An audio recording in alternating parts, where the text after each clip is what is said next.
Like you already know, hubs had many shortcomings. The most obvious one is the absence of containing collisions to at least a certain degree. Nowadays, switches completely eradicate collisions on the link since they can communicate in full duplex mode. This means that both the switch and the device that is connected to it can send and receive frames at the same time. Half duplex is still supported for legacy equipment.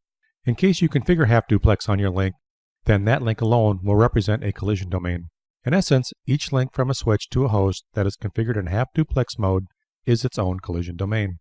Another feature of a switch is bandwidth dedication. With a hub, all devices share the medium, which means that they all share its respective bandwidth. In the case of switches, every link is shared only between two connected devices. That can be a switch and a PC, or a switch and a switch, and so on. The bandwidth will be limited only by the configuration of the interface or the actual top speed that the interface itself supports. Switches have high port density also, which means you can get up to 24 or 48 switch ports, with each port capable of 1 gig or 10 gigabit speeds.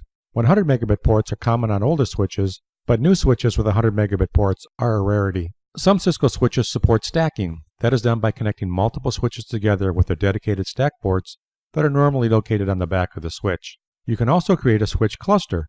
Contrary to stacking, you can make a cluster by connecting multiple switches to their LAN ports with some additional configuration. Switches also have large frame buffers. This means that they are able to store frames for a while in case they can't send them or forward them because interfaces are congested.